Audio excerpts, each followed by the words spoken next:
Hey everybody. So before I start, I just want to say thank you to everybody that watched my video. I think it hit like 1,300. For me, that's like a big deal. So you guys rock.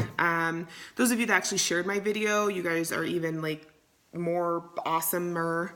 But really those of you that actually contacted me to share your input in regards to my video or your story, to share your story with me, that's what truly blessed me. So I just want to say thank you, and thank you to all of you. I'm super excited for this journey that we're taking together. Today I just want to address some topics that were brought up in regards to my last video. So one of the questions was, what was the hardest part of my healing process with my divorce? And one thing I just want to address is like, I'm still in the middle of my healing process. Some people think I should be moved on. Like I should be in a different place in life. I don't know. Some people even think it's been over a year. Realistically, like I did move on. I'm the one that left. So yes, I moved on. Did I move on with somebody else? No. I don't think it's anybody's responsibility to clean up after the mess that I made. And, I would be so selfish if I just jumped into a relationship. Like, what kind of asset am I in a relationship when I'm a hot mess and like super emotional and crying all the time? Like, really, not an asset whatsoever. So I did move on. I'm enjoying being single, and I'm enjoying doing things for myself and gaining my relationship with God back. So I am still in my healing process, not necessarily, I don't know, people just have like this perception when I say I'm still healing is like I'm still like in mourning. I don't know, but I'm not. So have peace about that. So am I in a different place when I first left? Absolutely. Like right now I'm in a place where I'm learning my own boundaries for me, not because somebody told me I could or couldn't do certain things, or even religiously. I think for those of you that do know me, I know that I love God and I believe that Jesus Christ died on the cross for my sins. But I think I had some really high, crazy expectations, and it's really just coming to a place where everything's torn down and now it's time to rebuild, but through the relationship that I have with God. So it's building those boundaries and feeling, okay, I don't really feel this, God really convicted me about this, so forth. So that's where I'm at in regards to my healing right now. It's just my own boundaries, figuring out why I function the way I do and seeing if that's healthy, if it's not healthy, changing what I need to change and moving forward. But the hardest part of that whole process was me having that come to Jesus moment and be like, wow, Nez, you are a hot freaking mess to the max, like to the moon and back. You need help. The last 10 plus years of my life, I have been with the same type of guy, different name, different body. And so I obviously had to humble myself and come to a place where I'm like, okay, I'm obviously missing something. Something is not connecting here because I keep putting myself in the same situations and they keep ending up the same way. Weird, So I made sure that I allowed myself to feel everything. I think sometimes we feel a type of way, we don't like something, and so we hold it out here and we try to control it instead of allowing ourselves to feel it and filter it, really taking things in and filtering it with the mindset of knowing that these feelings are only temporary as long as we do things accordingly, and that as the days go by, yes, this hurts. Yes, I'm angry today. Yes, this sucks, whatever the case may be, but I'm one day closer to not feeling like this. And I'm one day closer to seeing the bigger picture to help me not put myself in circumstances or situations that will get me to this place again. So sometimes we hold on to things out here and we try to self-medicate, whether that be overeating, overworking, drinking, I don't know, getting it in with everybody, partying, whatever the case may be. And now we've caused so many issues for ourselves. We don't know where one begins and where one ends. And that is what I did not want for myself this time.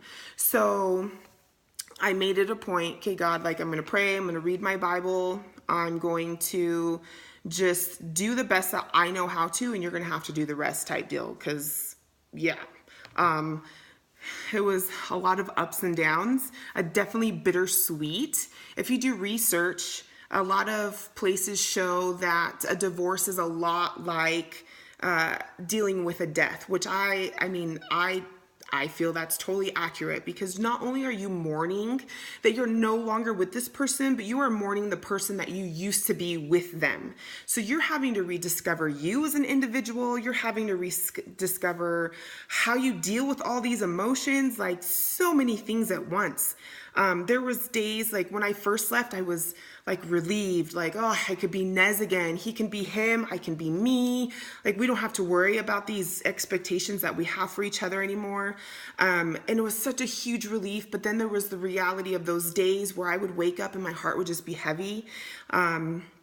And there would be days where I was just angry, and there would be days that I was excited because I was able to do something I hadn't been able to do in a long time, or that I've never done before.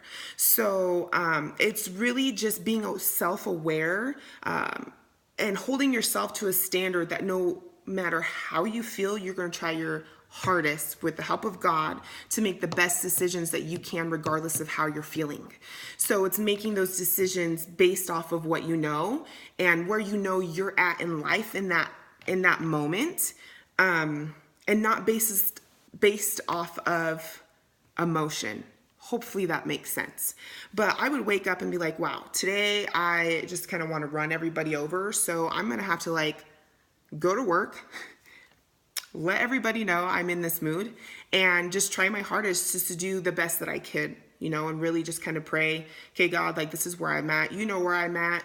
This is what we have to deal with today. It's the same thing if I felt sad. There were days where it was just so overwhelming. I was tired because I have high anxiety, couldn't sleep, have a bajillion things going through my mind, a bajillion emotions. And so I would just literally get out of bed and be like, okay, God, like today I'm just going through the motions, and I just pray I don't piss anybody off or I don't hurt anybody's feelings, because I am a mess today. I didn't let my emotions stop my day. I just had to work through it. I had to see how I reacted and just filter through those feelings. There were a lot of apologies. I've had to apologize to a good handful of people for how I've acted, because I was super sensitive or super angry that day. So, that's all part of being humbled in the process and being aware of where you're at in life. It's the same thing like with an addict. An addict cannot change their life until, the first step is admitting they're an addict. And it's the same thing emotionally when you're trying to heal from things. Like, you have to come to a place where you're like, wow, yes, I am a mess. And today I got through my day, and I'm one step closer to my healing process where I'm not going to feel like this, and I'm not causing more chaos for me out here, because I'm actually internalizing things with the mindset that I am moving forward and I'm healing from this, and I'm going to become a different person, and I'm going to have a different life, and I am going to be the most amazing wife in the whole world, and I'm going to be married one last time, and I'm going to have babies, and it's going to be perfect as it can be when two humans get together. So I just want to encourage you guys, like, if you are in that place where you're holding your stuff out here and now it's like this craziness, it's never too late to start. The longer we hold on to things out here, the more we have to filter through. So I really encourage you, the sooner you can start this process, the better. In order for us to move forward, we have to let things go. So just be encouraged and know that there is light at the end of the tunnel, but we have to be able to walk and move forward in our pain, but with that mindset, that knowing that one day that this pain is going to leave, that this pain is going to make us stronger, that this pain doesn't control us, because we're making decisions not based off of our emotion, but what's best for us as individuals. So if you guys need anything, let me know. If you have more topics to talk about, let me know. I'm just a click away. You can contact me via Instagram, Facebook Messenger, whatever works. Yes, so I'm praying for all of you guys. I hope that made sense, and I'm excited for our next video. I'm not sure when it's going to come out, but hopefully sooner than the last this time. So anyways, I love you guys, and I will talk to you soon.